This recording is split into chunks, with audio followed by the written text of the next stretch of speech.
semoga kita tetap berada di jalannya sebagai umatnya. Tidak usah berlama-lama, saya akan memberikan ya ruang untuk Kak untuk langsung ke intinya, dan kami juga mohon maaf karena Bapak Kepala Sekolah berhalangan untuk hadir, dan Pak Ngadimun yang seharusnya mungkin di sini, beliau juga sedang pelatihan kepala sekolah selama 2 minggu ini. Itu aja. Lebih dan kurangnya kami mohon maaf. Selanjutnya saya serahkan kepada silakan. Sudah semua berboleh dulu. Assalamualaikum warahmatullahi wabarakatuh. Waalaikumsalam. Sudah dengar ya? Belum? Ini jadi sempat keempat ya. Saya dari lembaga rumah cerdas psikologi, bukan dari Stradana Putra, atau sering dipanggil dengan Baris bisa, Sultan juga bisa. Tapi kalau Sultan kayaknya kemewahan nih Bu.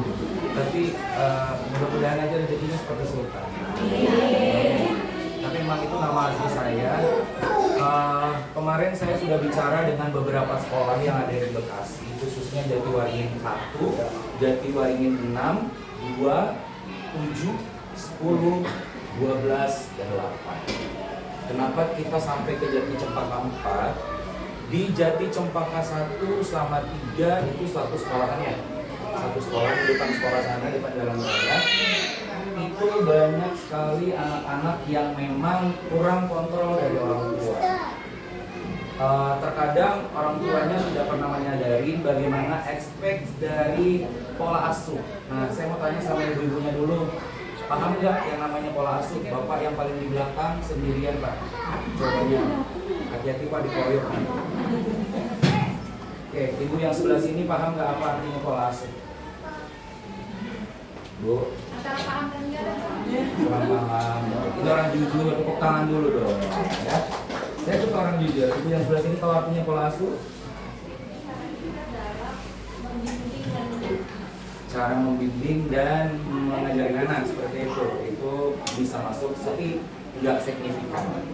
Ya, ibu yang sebelah sini jangan punya anak doang tapi nggak ngerti pola asuh ya. Nah bingung nih, ibarat kalau kapal nggak punya setirnya, kapalnya mau kemana nih? Benar nggak? Apa Pak? Pola asuh apa Pak? Bu? Nah bingung kan, ibunya aja bingung. Nah yang sebelah sini apa? Bu? Paling belakang apa pola asuh? Coba saya pengen tahu jawaban dari ibu. Anak nih, saya juga sih. Lucu. Tapi nggak apa-apa, itu kan berawalnya dari anak dulu kan. Nah, menurut ibu mendidik, mengurus terus pola asuh adalah bagaimana sistem diri kita bekerja, memberikan informasi yang baik, baik dari lingkungan, baik dari pakaian, makanan, dan lain sebagainya. Itu pola asuh. Bukan mengurus, bukan mendidik, mengajarkan, itu sudah tugasnya orang tua. Selain diberikan makanan yang baik, baju yang bagus, tapi perlu peran orang tua dan lingkup. Anak bapak sama ibu, walaupun dia dikasih makanan baik, gizinya baik, proteinnya baik, kalau lingkungannya tidak mendukung, dia bakal menjadi anak yang tidak comfortable. Paham gak artinya comfortable? Enggak. Oke, kita berbahasa Inggris jadinya ya Bu. Comfortable itu adalah anak-anak yang tidak mempunyai peluang baik. Jadi bisa jadi anak ini protes, bisa jadi anak ini brutal, bisa jadi anak ini selalu melawan. Oke, ibu sampai dengan hari ini ada nggak orang tuanya yang kelas hari ini anak-anaknya sampai di kelas 6? Udah lulus? Udah lulus. Yang di sini kelas 6 siapa? Ibu. Saya mau tanya, selama 6 tahun anaknya bersekolah di Jati Cempaka 4, apa yang udah ibu lakukan? Ada tugas-tugas yang perlu memberikan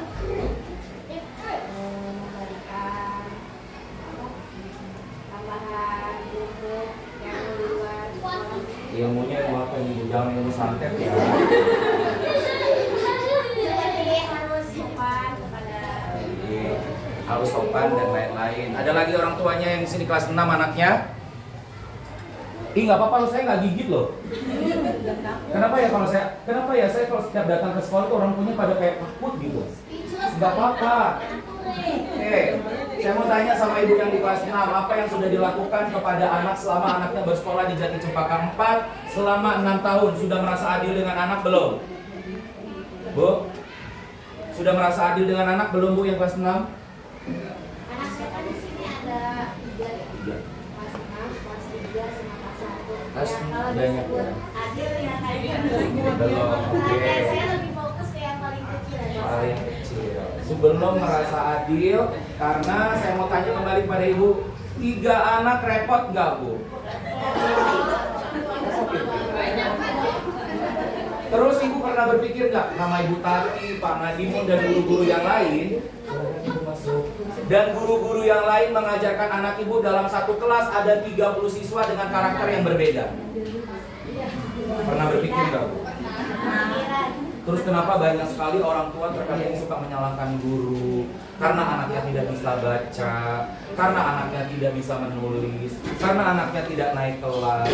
Alangkah sangat dipersulit guru kalau misalnya dalam satu kelas 30 siswa dengan karakter yang berbeda. Ini pastinya akan mempersulit kegiatan belajar mengajar.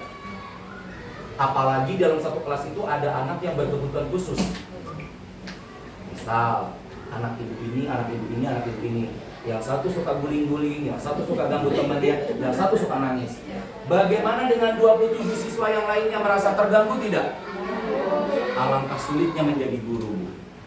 Jadi jangan pernah menyepelekan guru, karena guru juga manusia biasa yang mereka kesampingkan semua masalah di rumah. Mereka punya keluarga, punya anak, punya suami, mereka kesampingkan dulu semuanya untuk memberikan ilmu kepada anak-anak itu. Setuju?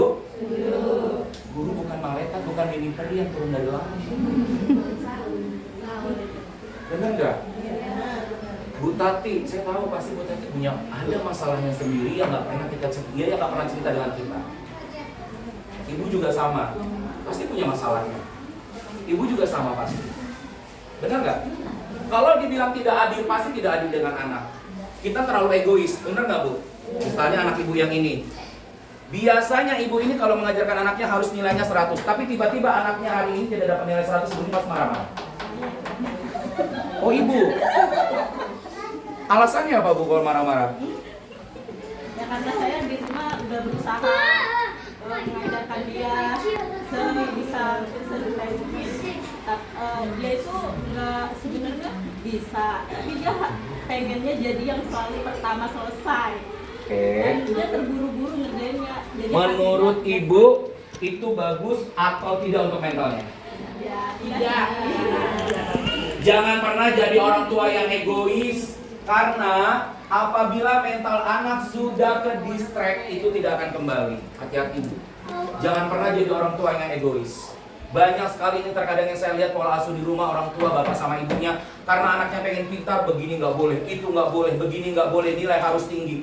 Ibu secara tidak langsung merusak mentalnya dia. Kalau seandainya tiba-tiba dia tidak dapat nilai 100, dia down. Mama hari ini kakak nggak dapat nilai 100, nggak apa-apa ya. Dia merasa takut, benar tidak? Karena terlalu kejamnya pola asuh orang tua, sehingga di rumah dia tidak dapat ruang itu. Sampai di sekolah dipublikasikan sama dia, ganggu temennya, curi pulpen temennya, suka ini itu sama teman-temannya. Dan merasalah anak yang sebelah terganggu, dilaporkanlah orang tua anaknya, dan orang tuanya yang berantem, anaknya tidak apa-apa. Biasanya orang tuanya dibikin status nih. Nih, tuh. Padahal anaknya di sekolah udah baik-baik aja. Emak yang ini, emak yang itu, masih tetap berantem nih, serang-serangan. Benar nggak Bu? Nah, berarti orang tuanya yang sakit jiwa. Tapi Pak, saya tanya ke pengalaman ya, saya kelas 3, dari kelas 1 sampai kelas 1. Tapi kelas 3 ini benar sih, dia itu sering dipukul. Sama siapa? Ada salah satu temannya. Baik. Kalau saya sih nggak pernah ke orang tua yang nyalahin ya, saya tanya ke pihak guru kan karena posisinya di sekolah. Saya terangkan gitu kan. Dia cuma dipukul bagian dada. Soalnya anak saya mau dari lewat dia good kata sama ibunya. Good. Oke, asam lambung. Nah, dia Oke. sering kena pukul itu, dia sering langsung jadi ngamuk kak, jadi sakit lah sekolah. Saya makanya kadang suka baik lah gitu, kayak saya langsung komplain gitu di grup kelas kita. Oke, nanti kita akan bahas ya Bu, masalah itu nanti dengan sudut pandangnya seorang guru di sekolah. Oke, ini saya akan bahas dulu. Terkadang kompleksnya orang tua memberikan pendidikan pola asuh di rumah terlalu keras, sehingga anak-anaknya tidak mendapatkan ruang dan ibu merasa egois dan ibu terlalu memikirkan bagaimana subjektif untuk anak ibu bisa belajar dan mendapatkan nilai yang bagus. Ibu nggak bisa kita tidak bisa menormalisasikan untuk anaknya ibu ini dan anak ibu itu harus sama nilainya, tidak bisa. Karena kemampuan otak motorik anak itu berbeda. Otak motorik anak itu sangat berbeda. Anak ibu itu yang di belakang yang selalu dimarahi itu berbeda. Anak ibu ini juga pastinya berbeda. Anak ibu yang di belakang pasti juga berbeda. Kita tidak boleh membeda-bedakan. Terkadang ibu-ibu tidak sadar dengan perlakuannya. Kamu ini gak seperti anaknya si Anu. Jangan pernah perbandingan Bu. Karena anak jika diperbandingkan, dia merasa tersakiti. Benar tidak? Selama ini sudah pernah udah merasa tidak egois nggak sih jadi orang tua? Saya tanya sama ibu. Egois ya. Saya tanya nih ibu-ibu, muka-mukanya di sini muka-muka korban semua nih. Ya. Saya tahu nih muka-muka korban. Psikologi tidak bisa dibohongin dari gerak badan, gerak tangan, gerak mata, gerak bibir, ya. Nah, kita paparkan satu-satu. Kenapa saya bilang ibu-ibu di sini korban? Ibu guru di belakang juga korban. Ibu Tati juga korban. Satu korbannya adalah ibu-ibu dan perempuan-perempuan yang saya temui khususnya di kota Jawa Barat adalah korban keegoisan suami. Pak, sabar dulu Pak. Lagian Bapak sendirian sih. Harusnya Bapak bawa gengnya Pak. Lagian Bapak kayak ninja Hattori sendirian mulu ya. Perempuan-perempuan ini ganas loh Pak. Kalau udah marah, iya. Kenapa saya bilang perempuan-perempuan sekarang adalah korban keegoisan suami? Terkadang suami banyak menuntut. Contohnya, kenapa sih kamu bikin status di sosial media? Kamu pengen tahu ya rumah tangga kita begini? Ada nggak yang seperti itu? Lalu sang istri menjawab, kamu ngerti apa? Emang kamu pernah tahu keadaan di rumah? Kamu datang ke rumah hanya makan, pergi lagi, dan kumpul sama teman. Dan kamu seolah-olah menjadi pahlawan buat orang lain untuk kamu tempat kamu curhat. Sementara istri kamu tidak kamu pernah dengar. Ini pertengkaran. Betul tidak Ibu? Betul tidak Ibu? Hanya memberikan uang makan nafkah saja, tapi bukan itu. Pada intinya bukan itu yang diingin sama istri. Tapi komunikasi. Begitu juga dengan Bu, rumah tangga kalau nggak komunikasi bisa jalan nggak? Lalu anak-anak bisa jalan nggak kalau nggak komunikasi? Tapi terkadang ibu-ibunya sibuk. Main handphone. Nah, ibu yang sana jujur saya tepuk tangan ibu yang belakang tadi. Ya. Karena saking sibuknya ibu-ibu, anak pulang sekolah pun nggak ditegur. Betul nggak? Ada sebagian dari ibu-ibu yang di sini biasanya kalau anak-anak udah pulang ibunya tepar, capek, ya. Satu capeknya sudah nyuci, udah masak, udah ngepel, pakai kipas, nonton TikTok ketiduran, ibunya ditonton TikTok. Anaknya pulang nggak ketahuan. Anaknya pulang, kebetulan nih mama lagi tidur, taruh tas, taruh baju, taruh sepatu, lempar, main. Banyak kan seperti itu Bu? Nanti pas bangun, ibunya teriak, mana ini si anak? Dicubit. Nah, Bu jangan pernah nyakitin fisik ya Bu. Jangan pernah nyakitin fisik. Ini saya tahu nih muka-muka yang suka cubit-cubit anak ya. Anak, pukul anak biasanya. Muka-mukanya saya tahu nih. Gak boleh bohong Bu. Ibu bohong sama saya, ada Tuhan loh. Ya. Oke. Kenapa saya bilang wanita-wanita di sini adalah wanita-wanita korban keegoisan suami? Yaitu tadi kurangnya chemistry dan komunikasi. Mulai dari sekarang komunikasikan apapun itu yang berbentuk apapun jenisnya. Satu lagi, kenapa wanita-wanita di sini adalah korban keegoisan perempuan? Contohnya, ya Bu, contohnya nih. Kenapa saya bilang wanita-wanita adalah keegoisan mertua? Allah, emang istri lu aja yang kagak bisa. Dulu Nya ngajarin lu bisa. Ada nggak yang begitu mertuanya? Ibu nggak punya mertua? Nggak ada. Ada, kebanyakan yang saya temukan Jatiwaringin 7, Jatiwaringin 6, Jatiwaringin 7, 10 itu rata-rata kompleksnya adalah dengan mertua. Tidak sinkron.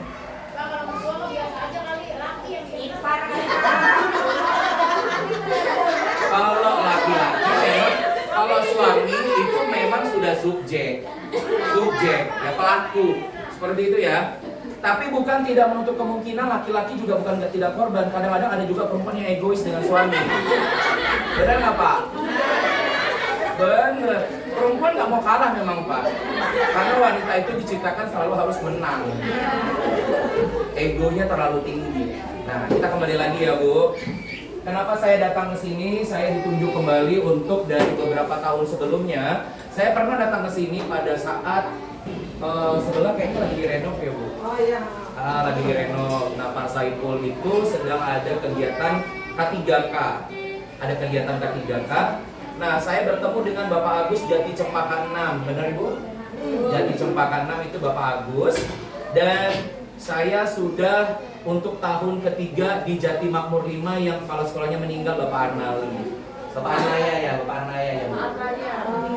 Arnaya ya. Arnaya ya Bu, benar ya. Nah sekarang sudah digantikan sama Bapak Zainal PLT-nya. Tahu ya Bu, hampir apa loh saya loh. Ya. Jadi ini tahun ketiga saya dan ini untuk Jati Cempaka 4 adalah tahun pertama. Jati Cempaka 1, 6, 3 itu sudah tahun kedua dan ini tahun ketiga. Kenapa saya tidak datang ke sini? Karena memang belum masuk di posisinya. Nah kemarin saya sudah bicara dengan Kepala Sekolah Jatiwaringin 1, Ibu Sri yang ngajar di sini bahasa Inggris, benar Bu? Ya. Bu Sri Mulia, Bu Sulasri ya. Bu Sulasri. Nah itu kemarin kita sudah sosialisasi dan di sana ternyata banyak banget orang tua wali murid yang gagal dalam mendidik anaknya. Contoh, ya banyak sekali. Karena dulu di sana adalah sekolah yang ditunjuk inklusi. Bu tahu inklusi nggak? Anak-anak tepat yang berkebutuhan khusus Pak, Bu. Jatiwaringin 1, tapi sekarang sudah berproses, sudah berkurang. Saya mau tanya di sini ada yang berkebutuhan khusus nggak anak-anaknya? Space Delay masuk dalam kategori anak berkebutuhan khusus. Banyak Pak. Banyak Bu. Kelas berapa aja? Tiap kelas ada Pak. Tiap kelas ada. Kelas 1 ada orang tuanya di sini, saya mau tanya.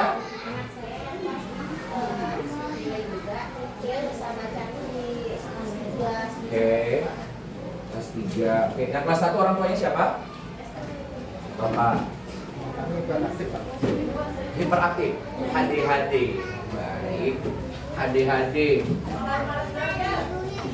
Oke. Saling dulu dong. Coba tangannya kamu lihat dulu tangannya. Kamu namanya siapa nak? Clara. Kamu cita-citanya menjadi apa? Sih badannya.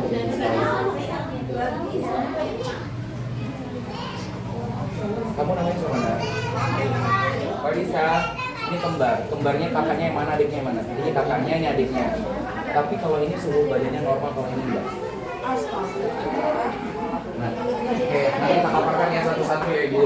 Oke, anak-anak yang berkebutuhan khusus, Ibu tolong didengar dulu minumnya nanti ya. Kita lagi puasa, belum beduk. Oke, kenapa kita bilang anak berkebutuhan khusus? Saya butuh banget pengakuan dari orang tua wali murid. Karena guru-guru kami di sini selaku pengajar tidak punya kemampuan untuk mengajarkan bagaimana psikologis anak. Mereka hanya mengajarkan bagaimana pendidikan secara motorik atau intelijensi. Tapi dalam hukum psikologi, intelijensi, aspek gaya belajar, sampai dengan aspek kepribadian dan IQ itu disatukan menjadi satu panduan seperti panduan yang hari ini saya pegang. Ini adalah SDN Duren Sawit 10. Agustus kemarin saya sudah rekap hasilnya E semua. E itu tandanya kurang, C cukup, D sangat kurang, dan B itu bagus, A sangat bagus. Apakah nanti Jati Cempaka 4 akan mendapatkan nilai E atau C? Dan masing-masing gurunya nanti saya akan tegur, saya akan tanya. Dan tolong orang tuanya yang atas nama ini, itu, tolong hadapkan dengan saya. Saya pengen tanya, apa permasalahannya di rumah sehingga anaknya motoriknya tidak berjalan dengan baik. Selama ini ibu hanya berleha-leha, kita tidak bisa, Bu. Kita akan ciptakan generasi yang bagus. Generasi yang bagus, generasi yang baik. Karena nanti di 2045 ada Indonesia menuju emas. Ya, jadi jangan lagi ibu berpikir guru hanya untuk guru belajar. Sekolah bukan jasa titip. Saya ingatkan ya Bu, sekolah bukan jasa titip untuk menitipkan anak-anak bapak sama ibu. Ada peran orang tua 70% dan 30%-nya guru. Guru adalah rumah kedua untuk anak-anak ibu selain di rumah. Paham nggak Bu? Paham. Jadi jangan sampai sini nanti paham selepas keluar dari gerbang apa ya? Nah itu IQ-nya itu sudah menurun. Kenapa harus dilakukan tes IQ? Karena setiap 6 bulan sekali IQ anak kita akan berubah-ubah. Jangankan 6 bulan Bu, ibu dari sini aja nanti 2 menit atau 10 menit tidak ketemu dengan saya, mau ditanya sama teman-teman yang lain. Apa ya, banyak banget soalnya, lupa Mama Tasya, tanya ada sama gurunya dah. Nah seperti itu, pasti begitu kan Bu? Orang tuanya tidak boleh kelihatan lemah di depan anak, harus lebih prima. Sita kembali lagi nih posisinya. Anak ibu sama bapak adalah berkebutuhan khusus HDHD. Sudah ada suratnya Bu? Sudah ada suratnya dari rumah sakit? Belum. Baru kelas 1. Baru kelas 1. Alangkah baiknya ibu periksakan anaknya di treatment, tapi jangan di hipno. Hipnoterapi itu akan mengganggu kejiwaannya dia. Jangan sekali lagi ke psikiater. Psikiater itu akan diberikan obat. Anak sekecil itu kalau diberikan obat pasti efeknya tidak bagus. Datanglah ke psikologi, akan ditanya bagaimana dia akan menciptakan warna, cara bermain, cara menghitung, dan cara suara.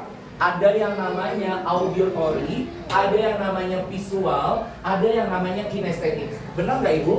Benar ya? Benar nggak Ibu Tati? Benar. Nah, pintar kan saya Bu? Ya oke. Bapak sama ibu harus lebih peran aktif. Anak cuma 2 atau memang ada lagi? Ada lagi, berapa Bu anaknya? 3, dan ini yang terakhir. Oh berarti kalau misalnya ini 2, di belakang ada 2, berarti 4 ya Bu? Oke. Ada kesulitan nggak mengajarkan mereka berdua? Peraktif, nggak mau diam. Oke, siap. Dan ini adalah salah. Kenapa Bu? Autofocus. Oke, siap. Ada selain ini nggak yang space delay, HDHD? Ada lagi nggak yang lain? Anak-anaknya? Oke, Ibu kenapa anaknya Bu? Meriang, sakit kepala, sakit kepala. Space delay, lambat berbicara. Kelas berapa? Umur 3 tahun. Space delay, tapi sekarang udah lancar. Lumayan, tapi R sama L. R atau cadel berarti ya. Atau tapi siapa anaknya namanya? Rafli kelas 1. Coba nanti kalau memang ini yang kelas 1 dicotetin aja dulu kan ke saya. Nanti tolong kasih ke saya, kan nomor saya udah ada. Nah nanti saya gandakan nih apa benar apa tidak hasil dari kualifikasi. Jadi nanti bisa. Kalau yang anak satu ketukar-tukar kayak N sama Y khusus sih. Oh. Masuknya ke apa ya? Kalau lapangnya kan nilai, kalau dia N sama Y tertukar-tukar. Ini nggak bisa baca. Oke, itu biasanya anak-anak yang berkebutuhan khusus masuknya kategori dia autisme dini. Karena kebanyakan main handphone. Bisa jadi karena konsumsi makanan-makanan lain, junk food, yang makanan siap saji. Tapi Ibu jangan pernah merasa bangga ya Ibu. Biar makanan di rumah nggak ada, tapi Ibu kasih makanan ke anak-anak kayak pecel lele atau yang lain, itu junk food loh. Makanan siap saji yang merusak otak motorik anak Ibu secara tidak langsung. Lalu bagaimana Pak makanan yang baik? Ya Ibu masak. Tidak perlu pakai micin atau yang lain, yodium terlalu banyak. Kita nggak pernah tahu Bu, Ibu pernah lihat nggak kalau misalnya kita datang ke pecel lele minyaknya sampai hitam banget. Nah itu perpaduan minyak yang kemarin. Campurannya sudah ada lele, sudah ada ayam, tahu, tempe, masih dipakai untuk reproduksi goreng menggol. Akhirnya mengendap dalam usus dan empedu dan masuklah kepada otak. Kalau bisa Pak. Keturunan bisa, tapi Soalnya cuma dari keluarga ayahnya banyaknya begitu kalau masih delay, jadi kayak kurang gimana ya? Kurang Pada fokus. rata-rata umur kelas 3 apa 4 baru pada bisa baca. Oke, itu bisa jadi keturunan 40% sistem. Tapi kembali lagi bagaimana polanya, gitu ya. Oke, kita kembali lagi untuk masalah anak-anak berkebutuhan khusus untuk di tahun ini. Jadi Cempaka 4 dan teman-teman yang lain, sekolah-sekolah yang lain, tolong dicatat Ibu Tati. Kita akan berikan konsultasinya gratis. Jadi ibu-ibu silakan konsultasikan anak-anaknya di tempat kita tanpa dipungut biaya. Kalau ibu ke rumah sakit Hermina udah berapa bayar? Berapa ibu? Per jam. Satu jamnya berapa? 479.255 rupiah. Hafal ya Bu, saya. Kalau di kita gratis, konsultasikan anak-anak ibu apa yang terkait dengan anak-anaknya ibu, tolong nanti dicatat ya. Dan satu lagi, treatmentnya juga kita akan berikan gratis. Jadi bapak sama ibu boleh berkeluh kesah apa yang harus saya lakukan untuk anak. Apa khususnya untuk anak-anak yang space delay? Apakah memang harus diberikan pelajaran tambahan? Apakah harus memang ada inisiatif yang lain? Kenapa kita datang ke sini? Kita kasihan dengan guru-guru yang lain yang tidak punya berkompeten untuk mengajarkan tentang psikologis. Jadi ibu-ibunya dari sekarang tuh harus mulai sadar posisi, sadar tempat, sadar bagaimana anaknya berkembang. Jangan pernah malu kalau anaknya berkebutuhan khusus. Anak kebutuhan khusus itu bukan anak bodoh. Anak spesial yang memang dalam kategorinya memang berbeda cara pembelajarannya. Kalau ibunya sudah jelas, sudah memberikan informasi pada saat mendaftarkan anaknya di sini, Bu, mohon maaf anak saya yang namanya Rafli, ini sedikit ada berbeda dengan teman-temannya. Otomatis gurunya punya inisiatif nih. Dalam 28 anak siswa yang di dalam kelas, pasti nanti gurunya akan memberikan pelajaran tambahan untuk anak ini. Bagaimananya untuk teman-teman yang lain tidak terganggu pada mata pelajarannya, benar seperti itu Ibu? Betul Pak. Kalau ibunya tidak aware, tidak terbuka, tidak pernah menjelaskan bagaimana tentang anak, lalu siapa lagi Bu? Ya, kesulitan. Kalau masalahnya ke dulu kan ada guru suka ngasih untuk hafalan ya. Oke. Kayak yang segitu itu anak yang pas mau itu ya begitu susah juga.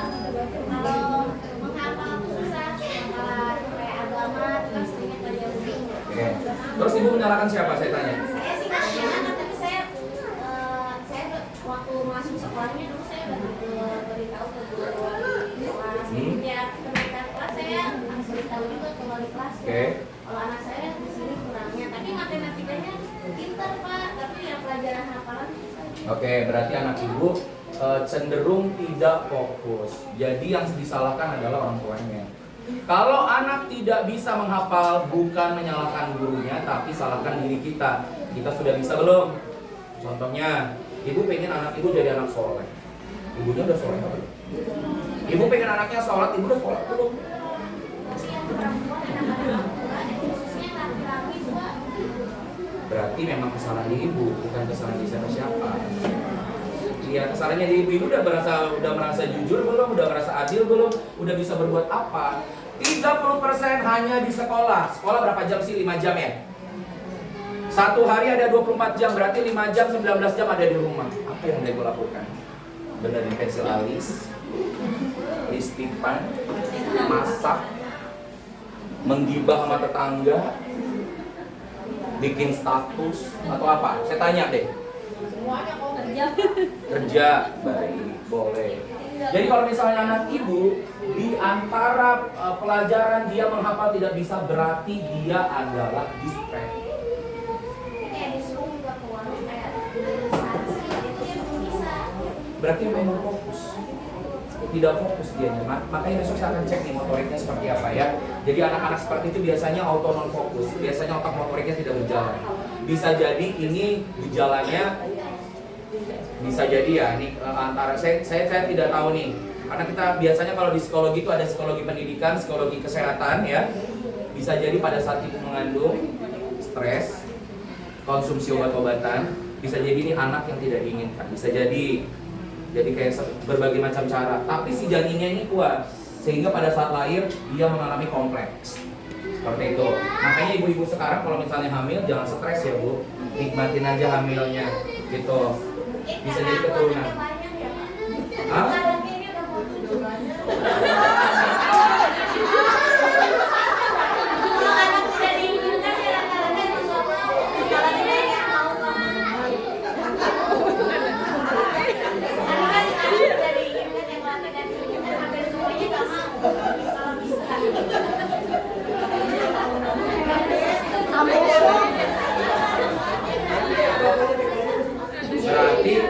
Berarti mohon maaf ibu-ibu. Mohon maaf ya ibu, mohon maaf sekali. Ibu anaknya 7. Sekarang lagi hamil juga. Lagi hamil lagi. Anaknya berapa ke 8? 7. Ibu tidak menginginkan anak itu. Tapi kok dibuat, Bu?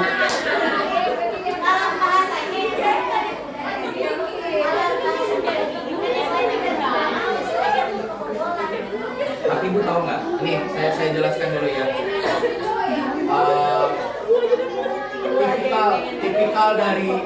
Tipikal dari ibu ini kalau dalam hukum psikologis adalah sang wanis. Paham nggak sang wanis? Sang wanis itu adalah orang yang hobi berbicara, pengen didengarkan, tapi dia nggak paham apa yang akan didengarkan lagi. Biasanya ibu ini seperti itu. Orang-orang seperti ini tuh butuh perhatian.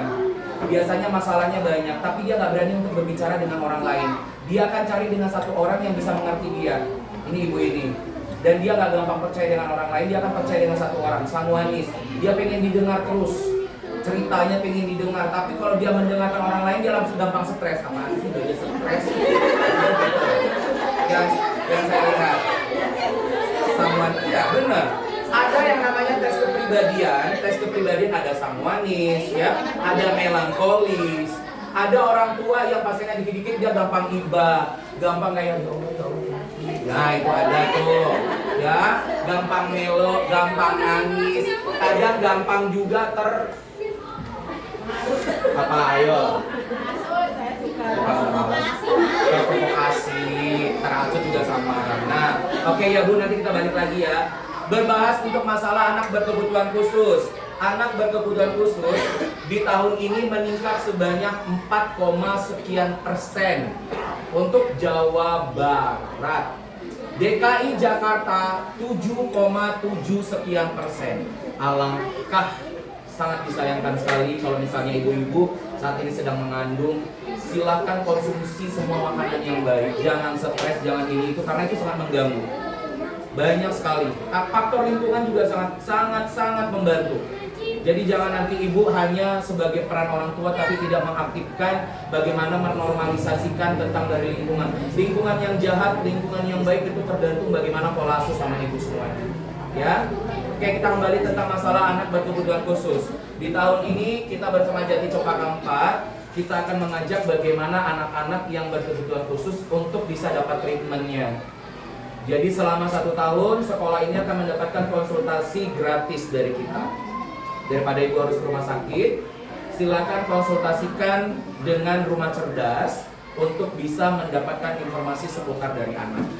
Tapi rencananya tahun ini saya akan dipindahkan ke Serang, Banten, kalau nggak Jambi. Ini mungkin pertemuan terakhir kita nih, ya Bu. Tapi nanti next saya bakalan kesini lagi, akan visit ya. Dan saya akan tetap save nomor telepon Pak Saiful. Mungkin nanti akan ada next generasinya saya yang akan datang dengan ibu-ibu.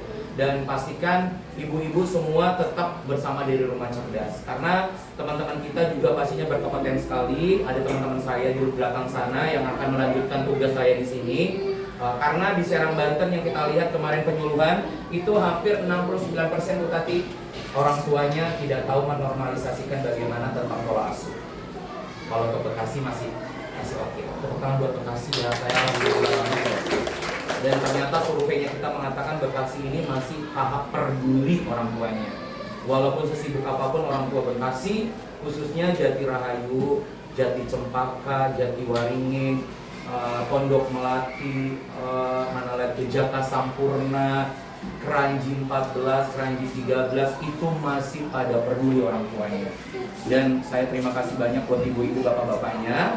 Dan nanti kita bahas siapa anak yang bapak, yang belakang sama yang depan ini memiliki kepribadian yang berbeda. Yang belakang itu terlalu aktif sekali, terlalu aktif dibandingkan sama Nadi ini. Nah, ini bisa jadi komponen dua hal yang sama Pak, karena posisinya suhu badannya lebih tinggi yang di sana. Tapi bapak sama ibu jangan pernah khawatir, dia bukan anak bodoh, cuma memang dia hiperaktif. Bapak sama ibu harus punya treatmentnya. Nanti silakan tanyakan dengan kita ya. Untuk anak ADHD itu treatmentnya memang harus dengan cara bagaimana dia kita peluk, kita ajak, kita ajarin, kita kasih tahu. Nah itu sistemnya kinestetik. Dia nggak bisa nih Bu, anak-anak yang kayak seperti ADHD ini harus kita bentak, kita kasarin, nggak bisa. Jadi harus memang benar dengan pelan. Nah satu lagi saya mau tanya sama ibu-ibu ya. Sekarang jangan lagi membiasakan ibu, saya tolong banget, membiasakan anak-anak seperti ini dikasih handphone. Ya, anak-anak ibu sekarang yang kecil-kecil ini jangan dikasih handphone. Karena apa?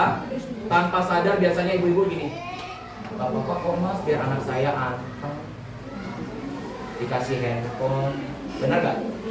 Iya betul. Tapi tidak secara langsung ibu sudah membunuh mental dia. Contohnya nih, anak-anak di usia seperti ini dikasih handphone, tiba-tiba sinyalnya buffering. Terus apa yang dia lakukan? Marah-marah kan, mama, gitu kan? Ini gimana sih mama? Gitu. Benar tidak? Itu adalah gejala autisme ini. Ibu sudah merusak anak-anak ibu secara tidak langsung. Biarkan dia nangis, biarkan dia berontak, nanti dengan sendirinya dia akan berhenti kok. Jangan biasakan, karena banyak sekali sekarang penduduk Indonesia, khususnya anak-anak Indonesia, hampir 70% usia 8, 7, atau ke atas 12 tahun sudah memakai kacamata. Kornea matanya sudah rusak. Berarti ibu dari kecil sudah membebani dia, sudah merusak cita-citanya. Mana tahu dia cita-citanya mau jadi tentara, mana ada tentara pakai kacamata. Pilot, mana ada pakai pilot pakai kacamata. Ibu tahu nggak, radiasi dari cahaya handphone ini 8,9 megapiksel itu merusak kornea bagian mata pelipis. Silakan cek di Google. Jangan lagi memberikan anak-anak handphone hanya demi ketenangannya. Itu merusak mental. Ya Bu? Kok biar tenang anak saya lagi pengen masak, lagi pengen ini, saya bandel banget, rewel banget. Gak gitu Bu caranya. Secara tidak langsung itu sudah mengotorin anak ibu dan menghancurkan cita-citanya dia, mentalnya dia. Gitu ya. Bu, jangan lagi. Nah kita kembali lagi untuk masalah psikologi. Penting gak sih yang namanya psikologi dalam anak? Saya akan kasih tahu sama Bu Tati. Ini adalah SDR Duren Sawit 10, 13 Agustus 2025. Berarti baru berselang kemarin hampir saat ini tanggal 13 1 bulan.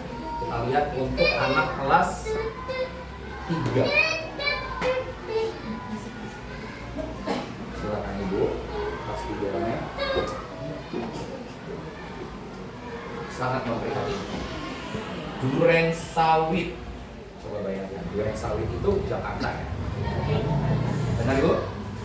Nih, yang saya tanyakan sama Ibu adalah anak-anak yang memang grade-nya ada di D. D ada berapa Bu? 1, 2, 3, 4, 5, 6, 7, 8. Anak-anak yang grade-nya ada di D ada 8 orang. Sementara siswanya ada 30 siswa, dari 22-nya itu masih dalam kategori aman. Apa yang dilakukan guru? Ada 8 anak yang tidak bisa membaca tapi tidak mengerti bacaannya. Ada nggak di sini? Banyak. Nih contohnya, 8 anak tidak bisa mengerti bacaannya. Lalu ibu-ibunya di rumah ngapain? Saya tanya, Bu, ngapain ibu-ibunya di rumah? Gak ada alasan seperti itu, Bu. Gak ada. Terus ibu maunya bilang anak-anak tuh nggak mau Pak. Ya harus mau Bu punya trik, karena ibu yang lebih paham tentang anak ibu. Kalau kita hanya sebagai orang luar, orang internal bukan eksternal, yang mengerti lebih bagaimana kebutuhan anak itu ibu sendiri. Coba alangkah sulitnya guru mengajarkan dengan 30 siswa, 8-nya tidak paham pelajaran. Gak usah jauh-jauh deh Bu. Ibu-ibu di sini nih misalnya, saya kasih pelajaran ini misalnya. Ada yang cepat nangkep, ada yang lama pasti. Misalnya saya kasih contoh. 9 dikali 3 dikali 2 dikurang 1 ditambah 2 sama dengan berapa?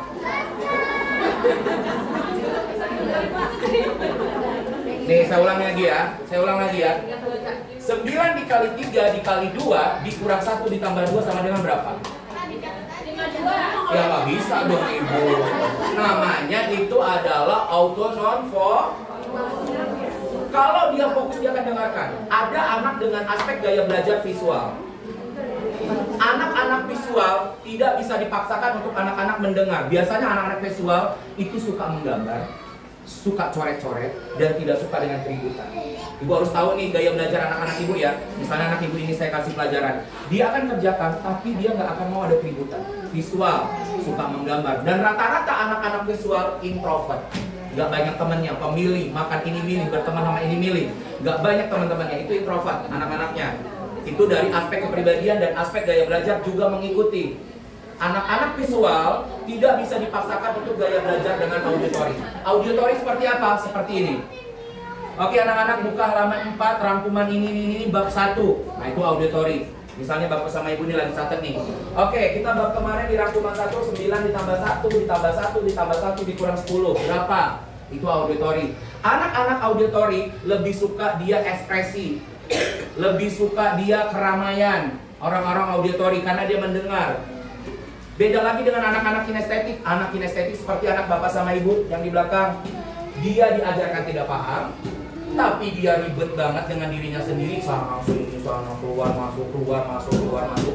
Tapi cara pembelajarannya adalah disentuh, diajak sini sayang. Nah, itu kinestetik, menggunakan sentuhan badan, sentuhan tangan, dan sentuhan hati. Biasanya anak-anak kinestetik tidak bisa dipaksakan untuk mereka masuk di visual atau auditori. Mulai dari sekarang ibunya juga harus paham nih anaknya kemana kategorinya. Jadi guru-guru pun enak mengajarkannya, benar nggak Bu? Benar ibu yang belakang? Ya. Bu guru siapa namanya? Eva Pak. Bu Eva. Selama ini kesulitannya apa mengajarkan di Jati Cempaka 4? Banyak Pak, saya ngajar dari kelas 1 sampai kelas 6. Ngajar 1 sampai kelas 6? Di kelas 6 ada yang belum paham untuk membaca apa yang dia telah tonton Pak. Jadi memang dari kelas 1 hingga kelas 6 itu kan memang kami tidak boleh tidak menaikkan siswa ya Pak ya. Sehingga banyak lolos anak-anak tidak bisa membaca dari kelas 1. Sehingga kami menaikkan di kelas 2. Kami berharap dan memesan kepada orang tua untuk lebih mengajarkan baca di rumah gitu. Ternyata lolos lagi di kelas 2 sampai ke kelas 6 seperti itu Bapak. Pantes ya ibu Eva badannya habis.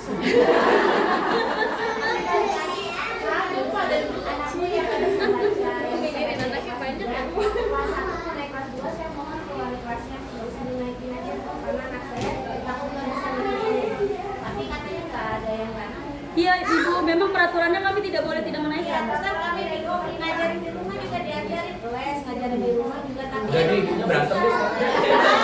Nah, jadi kami juga bingung kalau ibu bilang kami bingung, bagaimana kami gitu loh. Karena anak saya kan ada yang banyak sekolah itu ya rumah ya. Yang perempuan tuh 3, pintar Pak. Kalau yang laki-laki usia 2 itu susah baca.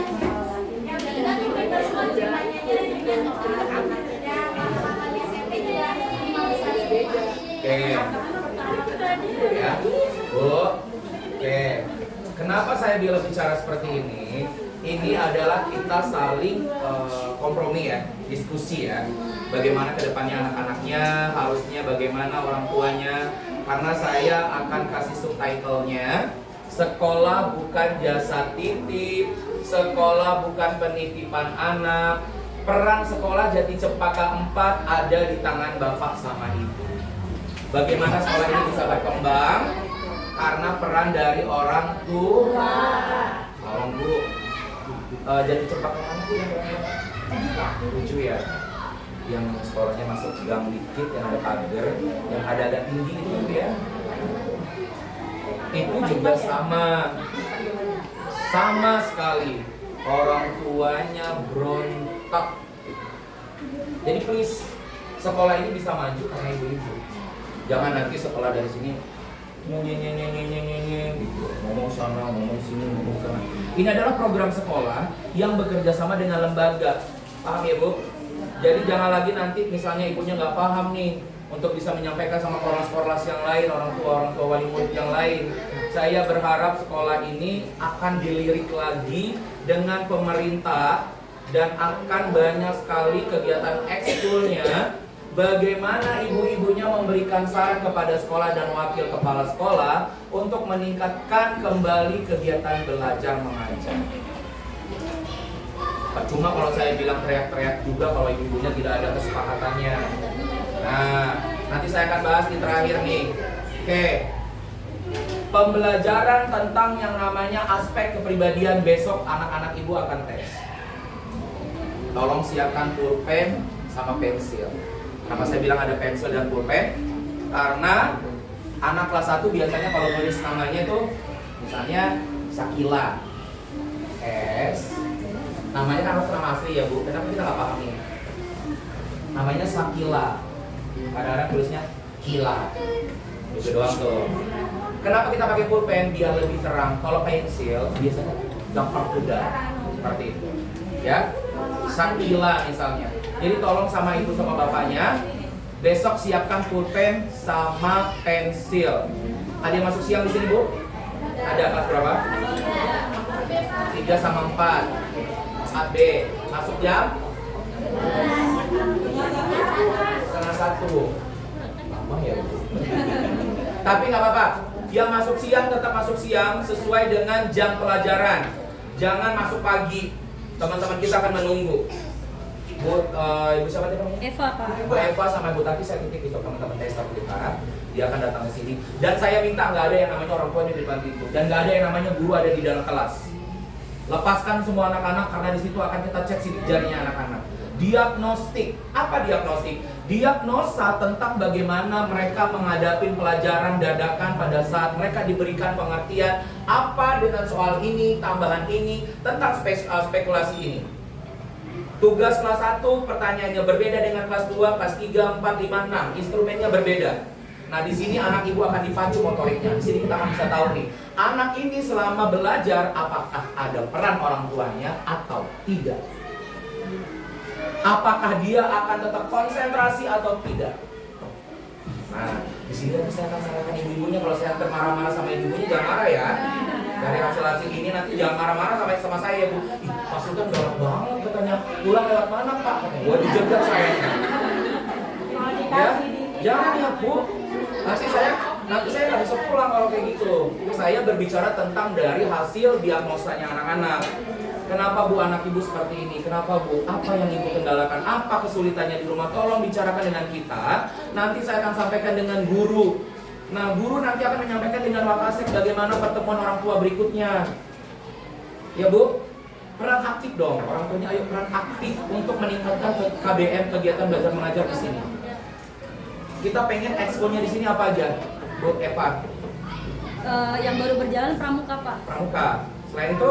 Selain itu kami belum berjalan karena menunggu kesepakatan wali murid di sini. Kenapa wali murid di sini belum ada kesepakatannya? Padahal saya lihat di sekolah-sekolah yang lain itu ada apa Rabana, ada Hadro, ada banyak sekali, Marawis, menari, benar nggak Bu? Taekwondo, coba deh, mulai dari sekarang saya mau tanya komitenya ada nggak di sini komitenya? Korlas semua. Campur-campur. Nah, coba bicara karena ekskul itu juga membantu nantinya. Ekskul itu membantu. Jadi tolong sekolah ini kita tingkatkan. Jadi jangan ibunya mau terima kayak ibunya kayak ya udah deh nggak apa-apa deh ini aja deh jangan gitu. Kita peran aktif deh. Biar sekolah ini juga kita bisa dilirik orang banyak. Walaupun kita sekolahnya kelihatannya kecil tapi butuh anak-anaknya di dalam pintar-pintar semua.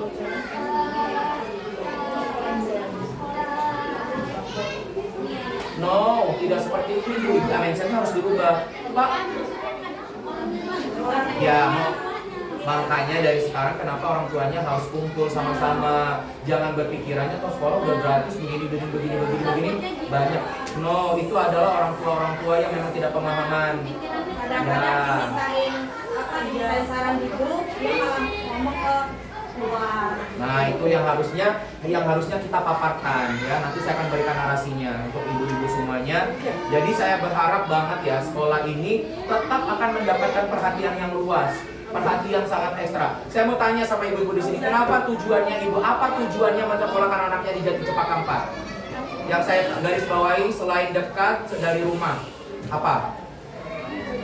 Kenapa Bu? Bu saya tanya. Oke. Nah, taruh lagi sini. Sekarang anaknya kelas berapa? Kelas 3. Oke. Ibu. Ya. Selain dekat, karena saya kan di sini masih kontrak ya Pak. Kontrak, jadi kalau saya pindah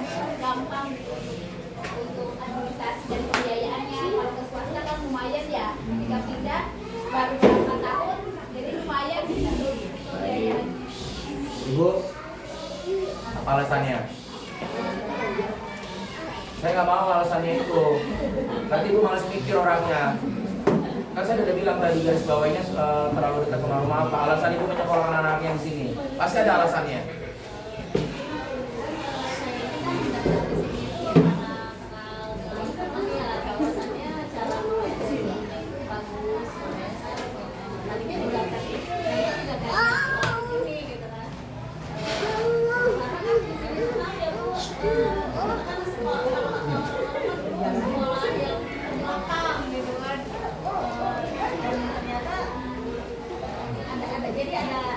Jadi ada satu masalah yang saya nggak bisa melanjutkan di sekolah yang pertama dan yang akhirnya saya kesini.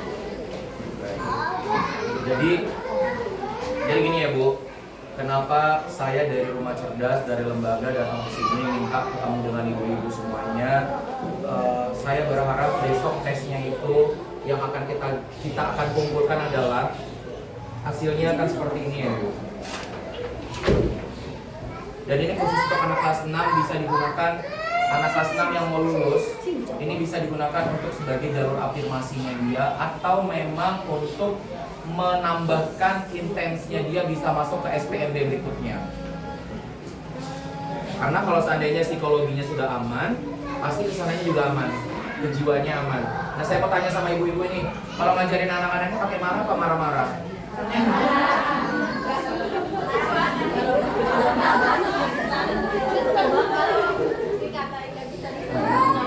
Oh berarti marah-marah ya?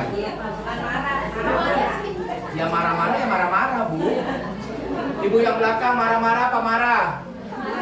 Saya sepertinya punya anak 3 Pak. Kalau anak yang pertama saya ngajarnya tidak marah, tapi dia seadanya Kak belajar iya.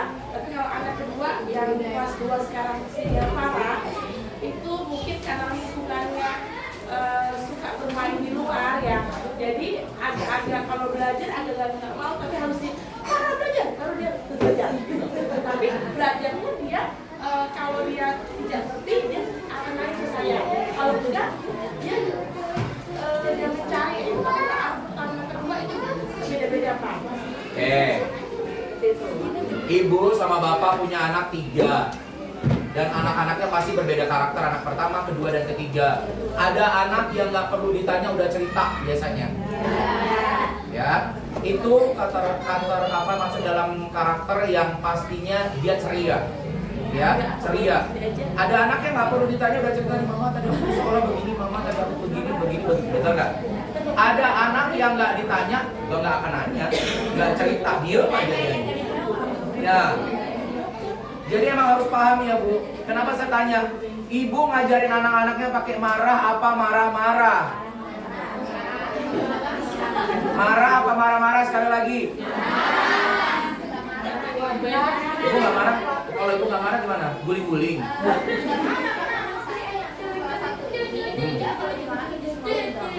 Malah down. Oke. Kenapa saya bilang marah dan marah-marah itu ada perbedaannya dalam psikologi? Marah, orang yang suka marah biasanya gampang sekali migrain. Orang yang suka marah-marah, energi habis, sakitnya banyak, asam gula naik, lambung naik, masuk dalam kategori sakit jiwa. Ibu nggak sadar loh, ibu yang sakit jiwa loh. Marah-marah loh. Benar nggak sih? Dikit-dikit marah, dikit-dikit marah, ini marah. Lalu orang yang hobi marah-marah, energinya cepat habis, asam urat naik, gula darah naik, hasilnya dia gila, langsung meninggal. Alhamdulillah. Tapi emang benar Bu, fakta di dalam hukum psikologi, orang yang marah-marah dan mau marah-marah itu sangat bisa dibedakan. Orang marah biasanya gampang migrain, gampang emosional.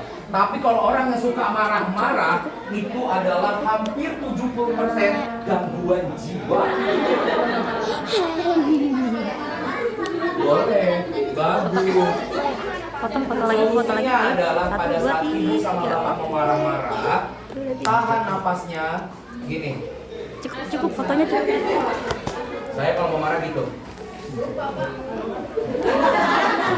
Ibunya bukan lupa, ibunya bukan lupa, tapi ibunya hobi marah. Saya tanya, adik sini. Sini. Neneknya. Oh itu neneknya. Sini sayang, sama mau bentar. Hah? Aska. Iya. Kelas 1 ya. Guru kelas 1 siapa guru kelas 1? Ya, sabar ya Bu. Ya, jadi kalau rumah sakit Durensawit bukan rumah sakit tempat orang gila, tapi adalah rumah sakit tempat pengecekan semua sistem dari tubuh. Biasanya ada yang tes psikologi, tes IQ, ya. Ada yang biasanya bedah jantung, banyak di sana tuh. Kalau ibu ke rumah sakit Durensawit pasti nanti ketemu dengan saya. Ya, orang-orang di situ biasanya kita juga. Nah, kalau misalnya ibu-ibunya mau konsultasi ke rumah sakit Durensawit, itu per jamnya itu Rp479.555 rupiah. Hampir 500.000. Kalau treatmentnya itu sekitar 1.023.000 treatment. Ya, jadi gunakan ini, mumpung ini masih kita berikan gratis konsultasinya, gunakan baik-baik ya Bu. Digunakan baik-baik, treatmentnya juga digunakan baik-baik. Oke, kita kembali ke masalah tes. Besok pagi akan ada tes untuk anak-anak yang memang masuk siang harus masuk siang. Tetap mengikuti jam pelajaran, jangan nanti masuk pagi, kasihan terlalu lama. Ya Bu. Nah, terus siapkan pulpen dan pensilnya. Dari tes tersebut, kita akan mengecek bagaimana analisa anak-anak intelijensinya dengan sistem motoriknya. Nanti kita akan cek dan hasilnya akan seperti ini, dirangkumkan dan rekapitulasinya untuk sekolah. Dan ini hanya sekolah yang boleh mengetahui dan para guru. Rekapitulasi dari kelas 1 sampai dengan kelas 6. Nanti dari hasil ini saya akan tanya dengan Bu Eva sama Ibu Tati sama Pak Ngadimun, tolong orang tua yang namanya ini ketemu dengan saya. Saya pengen tanya apa kesalahannya, apa kesulitannya di dalam rumah untuk mengajarkan sistem pembelajaran. Karena 30% pembelajaran hanya di sekolah, 70%-nya ada di rumah. Jadi sekolah bukan jasa titip, bukan untuk penitipan anak, tapi peran orang tua lebih penting. Ya Bu, setelah itu nanti hasilnya akan seperti ini. Hasilnya, sertifikatnya, dan ini bisa digunakan untuk melanjutkan SPMB anak-anak ibu dan bisa diterapkan, bisa dilampirkan. Tahun ini kita seluruh dari Indonesia menggunakan nilai untuk kelas 6. Benar ya Bu? Nah, kelas 6 berapa bulan lagi sih? 7 ya? 6 bulan Bu, ayo peran orang tua yang aktif 6 bulan lagi anak-anaknya mau tamat. Tolong berikan anak-anak nilai yang bagus, mudah-mudahan semuanya lulus. Ini kelas 6-nya ada A, B, pasti. A aja Pak. Berapa siswa? 37 Pak. 37. 37. Boleh? Kalau yang seperti itu, kita kan bisa ya. Kalau seandainya anak itu, apakah setiap tahun, apa setiap regulasi SMP, SD, apakah itu akan berubah nilai siswa atau tidak? Sangat akan berubah. IQ itu akan berubah-berubah. Jadi kenapa saya bilang sama ibu, wajib tiap tahun sekali anak ibu punya tes IQ. Karena semakin tahun kelas 1 ada, kelas 2 ada, kelas 3 ada, sampai nanti di kelas 6 ada perbandingan. Jadi secara tidak langsung sistematisnya adalah anak ibu dalam pengawasan psikologi. Itu sangat menggampangkan anak ibu. Terus apakah perbedaannya tes maaf ya, saya pernah anak saya itu tes alat sidik jari, pakai alat itu akan mengetahui semua perilaku anak sampai bakat anak-anak. Oh itu beda ya Bu, kalau itu beda. Kalau itu yang ibu bilang sidik jari itu hipnoterapi. Nah biasanya anak-anak hipnoterapi itu anak-anak gangguan yang brutal, suka bandel, dia nggak bisa diarahin. Itu biasanya butuh ketenangan, hipnoterapi. Dia mengetahui tentang siklus bagaimana pribadinya. Nah itu hipnoterapi ya Bu. Berbeda dengan kita tes psikologi. Kalau psikologi itu berbagai mindset. Dari intelijensinya, motoriknya, kepribadiannya, gaya belajarnya, IQ-nya ada semua di situ. Dari soal nanti kita akan beritahukan kelas 1 biasanya tes tentang kejujuran, orang tuanya terlalu galak nggak, apakah kamu pergi seperti ini? Iya orang tua saya galak banget, saya suka dicubit dulu, kasih 2.000 saya harus begini. Nah itu biasanya anak kelas 1 tuh. Nah itu nggak ada boleh ditemanin ya Bu Eva, Bu Tati, nggak ada yang boleh ditemanin karena kita pengen tes kejujuran kelas 1. Kelas 2 berbeda soalnya, kelas 3 berbeda, 4 beda, 5 beda, 6 beda. Yang membedakan adalah transisinya dari kelas 4, 5, dan 6. Jadi ibu-ibu sekarang harus sudah paham nih, apalagi anak-anak laki-laki yang sudah ada di kelas 6, jangan sekali-sekali berbicara menghadap mata. Gak boleh. Anak laki-laki gak banyak ngomong. Anak laki-laki kalau ibu mau ngobrol sama anak laki-lakinya dari kuping. Maaf, bunda mau ngobrol. Jangan ditatap matanya, itu tidak boleh. Dan kalau misalnya bunda-bunda sudah anaknya di kelas 5 dan kelas 6, sering-sering dicek celana dalamnya, takutnya sudah pubertas. Ya, jangan jijik, bu, anak sendiri kok. Ya. Dan satu lagi saya sarankan untuk ibu-ibunya yang perempuan, anak-anaknya jangan terlalu dekat banget dengan papanya. Karena sekarang siklusnya berbeda dengan orang tua zaman dulu. Oh, dia kan dekat sama ayahnya karena dia anak perempuan. No. Sekarang harus lebih sigap dan lebih mengerti keadaan. Karena sekarang udah banyak banget nih, ya, kasus-kasus notif yang seperti itu yang tidak mau merusak mental anak-anak untuk bisa mencapai cita-cita. Jangan sampai nanti dia kena bully, jangan sampai nanti dia kena hantaman dari teman-teman di sekolahnya atau teman-teman di luarnya. Jadi tentunya untuk ibu-ibunya saya sarankan, apalagi anak perempuan yang sudah di kelas 4, 5, 6, biasanya mereka sudah mengenal lawan jenis, udah malu kalau diantar sampai sekolah. Kita sini aja deh mas, nggak usah sampai sekolah mas, sini aja gitu. Kalau kakak sekolahnya masih jauh, padahal dia masih di sana. Udah sini aja mas, saya turun sini aja, mas kakak turun sini aja. Karena apa? Dia malu kalau diantar sama mamanya. Karena dia sudah punya cita-cita monyet di sekolah. Ya bu, itu sudah terjadi loh. Duren Sawit sama Malaka Jaya, Malaka Sari. Nah satu lagi, anak-anak sekarang jangan diberikan handphone dan tolong dicek semua situsnya, websitenya tolong dicek. Dan ini pernah terjadi di Pondok Kopi 04. Namanya Kelvin. Dia akses video dari VPN.